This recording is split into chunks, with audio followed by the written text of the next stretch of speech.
What's up, guys, and welcome back to another video. Today's video we're focusing on the groups, the final groups that have been announced for the Rugby World Cup, which kicks off this Friday.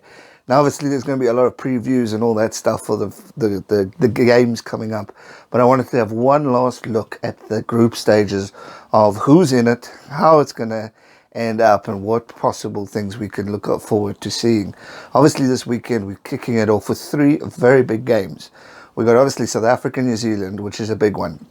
Argentina, France, which is pretty much could be a decider of who's going to be runner-up of their pool of death, which is Pool C.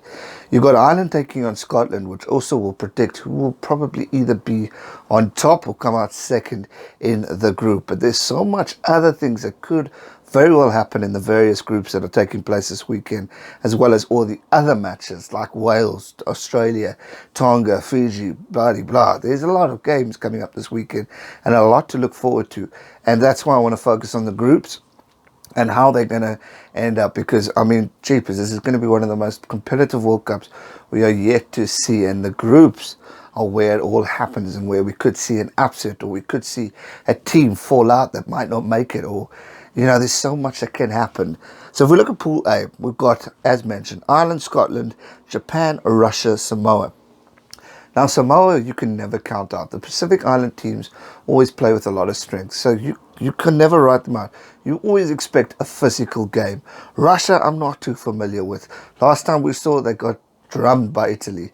So as for them, I don't see them progressing anywhere in the group stage. Probably will be bottom of the log. Then it will be Samoa, and Japan will be fighting it out against either Scotland or Ireland, who could potentially have an opportunity of going through. Now, I saw on Facebook that the Octopus selected Japan to beat Ireland, but Japan still won't go through to quarterfinals. Who knows if the Octopus is right or not? I pretty much don't think it is, but anything can happen because we've seen Japan beat South Africa. But the game for me that's going to be the highlight of this group is going to be Japan and Scotland. I think there's a lot of the line. Look, I love the Scots, I really do. But if Japan want any opportunity of getting further in this cup, they're going to have to look at this game. And like I said, they've beaten South Africa before. A good little boost against Scotland or Ireland will get them through to that next stage, and could ruffle a few feathers and make a quarterfinal very interesting with having Japan in. But for me personally, I see Ireland, Scotland taking that pool.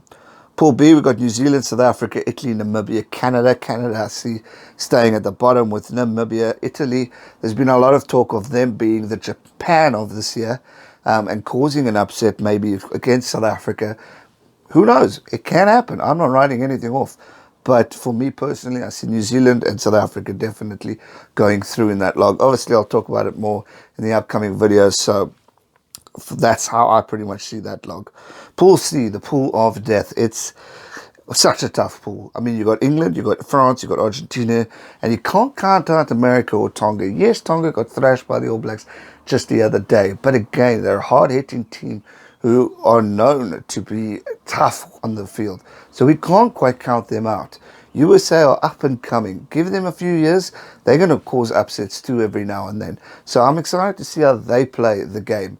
But obviously, it's going to be between the three top teams, England, France, and Argentina. And that is where we kick off this weekend, where Argentina and France take on in an important game which could decide who gets second place. That game is going to be pretty intense and pretty competitive, and I'll be expecting some big results there for them, because whoever wins that game pretty much is guaranteed a spot. Not counting out USA and Tonga, but for me, it's going to be between that game. That is the game to watch for me. So obviously, in the Pool A, we've got Ireland, we've got Scotland, Japan. In my opinion, the game I'm looking out for. New Zealand, South Africa will always be key, but South Africa, Italy, everyone's talking of possible upset maybe. We've got France and Argentina, which is the game to look out for. And then we get to Pool D. And this is another tough pool.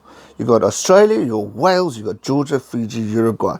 Now, Georgia and Uruguay pretty much don't see progressing, because we haven't seen them pick up big wins in the warm-ups. Fiji are an unpredictable side. Again, Pacific Island team that can cause a headache or two. And a lot of talk is Fiji may be upsetting Australia. And who knows what can happen. It's definitely possible in the game of rugby. What we can see. However, Pool D, how I see it, is I see Wales beating Australia. Wales going up in the top there, followed by the Wallabies. Wales, I know a lot of the Welsh supporters here have given me quite a knocking because they say I have written Wales off. I haven't written Wales off. I think Wales are a damn good team. And I've said that in previous videos. When they got number one, I was flipping happy for them. They deserved it. The reason why I didn't include them in the previous video is because I was going at who can stop the All Blacks. Ireland have done it. England have done it. Wales haven't done it in 100 years. Hence why I didn't put them in that list. Haven't written them off. They could still meet South Africa in the semi-finals, which I did say is going to happen. And then they could maybe beat us. Yes, I said South Africa are going to beat Wales. Of course I would. I'm a South African. But Wales can, of course, beat South Africa. Don't get me wrong. These guys are geniuses. There are quality players in that squad. There is a phenomenal coach at the helm there. Wales can definitely cause an upset. So, for those who think I've written them off, I haven't written them off. I've got a lot of respect for Welsh. My name is Welsh. So, come on. Why would I be rude to them or offend them? And not all of you have said it, by the way. It's just the odd comment that ticked me off a bit earlier today.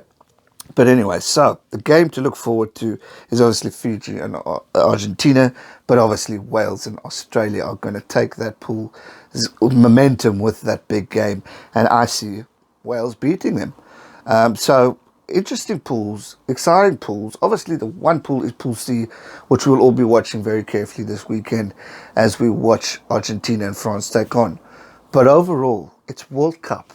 It's competitive rugby. Anything can happen. Therefore making it so unpredictable for us YouTubers or rugby analysts to decide on who could win. Because we could predict A and it's going to be B, or we could predict B and it's going to be A. It's unpredictable, but that's what makes this tournament so damn exciting, and it excites me to see what could happen. Let me know your thoughts in the comment section down below. Which of the games in the pool stage are you looking forward to the most? I think it's going to be awesome, but I think this weekend's games are intense and are going to lead up to something quite unique and special. But that is just my opinion. You've got an opinion too. Let me know in the comment section. That's going to do it for today's video, guys. Hope you enjoyed it. If you did, smash that thumbs up button. Subscribe if you are new, and I'll see you real soon for another video. Thanks so much for watching. Stay safe and never give up. Cheers.